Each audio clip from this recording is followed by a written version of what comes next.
Horror कहानियां TV. अगली मौत किसकी? संजीव अपने दोस्तों राघव और प्रतीक के साथ बियर बार में बैठकर बियर पी रहा था। संजीव आज बहुत खुश लग रहा था। अरे यार, आज की पार्टी में तो मजा आ गया।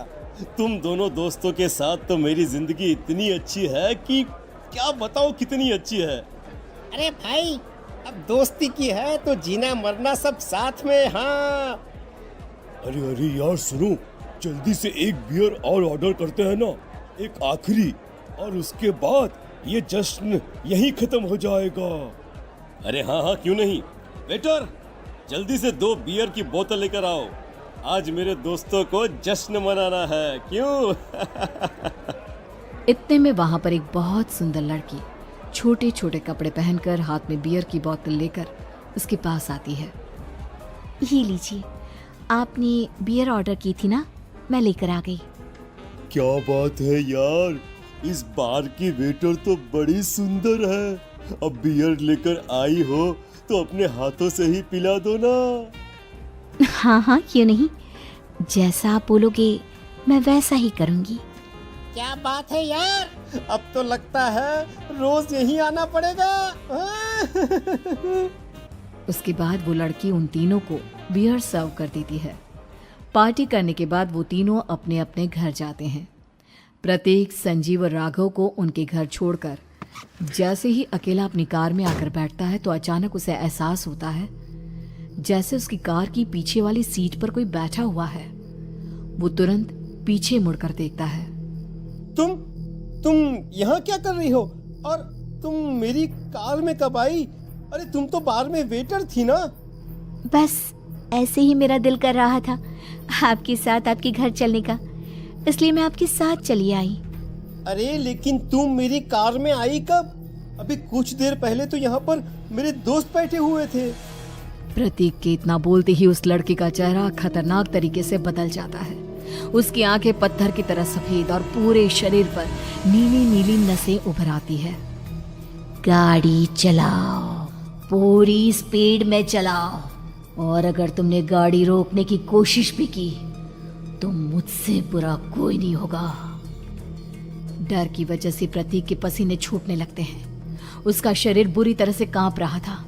प्रतीक बिना कुछ सोचे समझे कार को फुल स्पीड से चलाना शुरू करता है। चलते चलते वो शहर से दूर एक पहाड़ी पर पहुंच जाता है और सामने अब सिर्फ पहाड़ी का किनारा दिख रहा है, जिसे देख प्रतीक घबराकर अचानक से कार को ब्रेक लगाता है। देखो, मुझे छोड़ दो मुझे। अगर मैंने गाड़ी जरा सी भी आगे बढ़ाई तो हम दोनों नीचे गिरकर मर जाएंगे। ये तो तुम्हें पहले सोचना चाहिए था ना। अब कुछ नहीं हो सकता।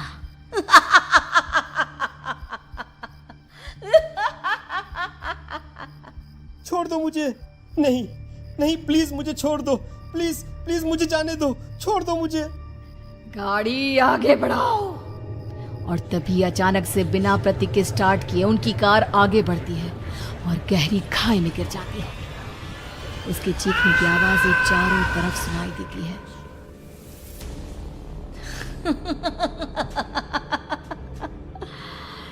तुझे मारकर मेरे कलेजे में जल रही आग को थोड़ी शांति तो मिल गई, लेकिन अभी ये कहानी खत्म नहीं हुई। और फिर अगले दिन राघव और संजीव को पता चलता है कि प्रतीक की पहाड़ी से नीचे गिरकर मौत हो गई। अरे कल रात की तो बात है यार, हम सब बैठकर पार्टी कर रहे थे, लेकिन मेरी एक बात समझ में नहीं आ रही। राघव शहर से इतना बाहर उस पहाड़ी पर इतनी रात को क्या करने गया था? अरे यार, वही सोचकर तो मैं भी परेशान हूँ। हम दोनों को छोड़ने के बाद तो वो सीधा अपने घर जाने वाला था, और वो आत्महत्या क्यों करेगा भाई? कल रात तक वो कितना खुश था, हमारे साथ सेलिब्रेट कर रहा था। हाँ, लेकिन पुलिस ने तो यही कहा है कि प्रतीक ने अपनी कार को जानबूझकर पहाड़ी से नीचे गिरा दिया और आत्महत्या कर ली। अरे यार, संजीव, मेरी तो कुछ भी समझ में नहीं आ रहा है। चल ठीक है, अब मैं अपने घर जाता हूँ। Okay, bye. राघव अपने घर में अकेला था। दोपहर का वक्त था। तभी दरवाजे की घंटी बजी। कौन है? अरे 1 मिनट रुको, अभी आता हूँ। राघव ने जैसे ही दरवाजा खोला उसने देखा कि सामने एक बहुत खूबसूरत लड़की खड़ी हुई है। कौन है आप और यहाँ किससे मिलने आई हैं? देखिए ना, बाहर बारिश शुरू हो गई थी, मेरी गाड़ी खराब हो गई है। आपका घर नजर आया तो सोचा कुछ हेल्प ले लेती हूँ। क्यों नहीं, आइए ना, आइए आइए। मेरे कपड़े पूरे भीग चुके हैं, क्या आपके पास टॉवल मिलेगा प्लीज? राघव अपने बाथरूम से एक टॉवल लाकर उस लड़की को देता है। थैंक यू सो मच, अब मैं चलती हूँ। अरे इतनी क्या जल्दी है? आप चाहे तो बारिश रुकने तक यहाँ पर रुक सकती हैं। हाँ। लड़की ने पलटकर राघव की तरफ देखा। नहीं, मुझे जाना होगा, मेरा काम बाकी है।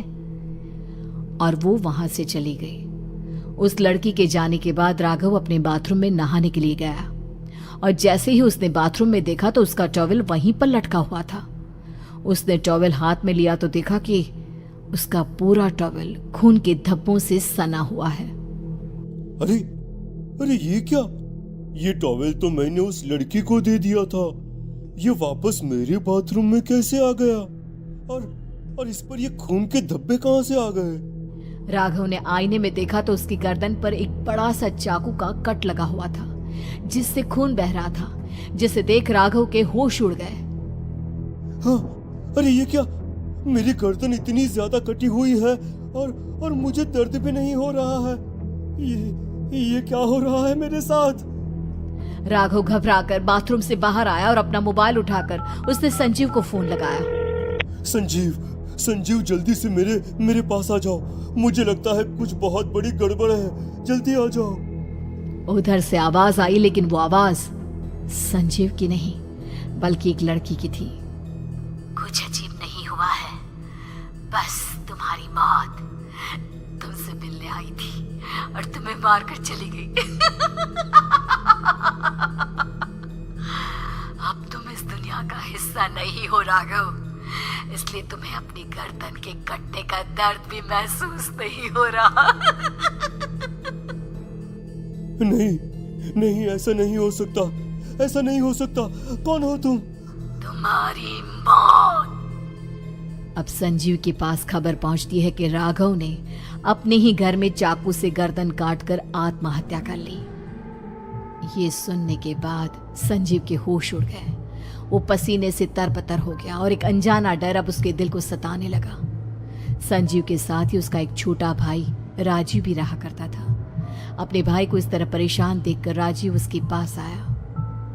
अरे भैया, क्या हुआ भैया?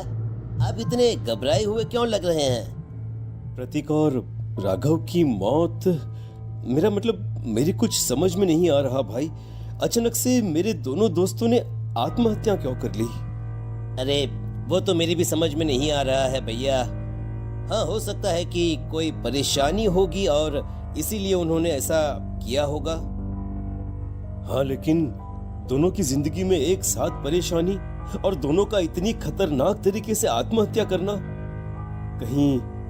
कहीं ऐसा तो नहीं मैं भी मर जाऊंगा? अरे आप ऐसी बातें क्यों कर रहे हैं भैया? वैसे ही मैं इतना परेशान हूँ। जब से अंजलि ने मेरा साथ छोड़ा है तब से सब कुछ बहुत अजीब सा हो गया है। रोज रात को डरावने सपने आते हैं। ऐसा लगता है जैसे अंजलि बार बार मेरे सपनों में आकर मुझे डराने की कोशिश करती है। अंजलि का नाम सुनते ही संजीव की आंखें फट गई और उसके गले में आवाज अटक गई।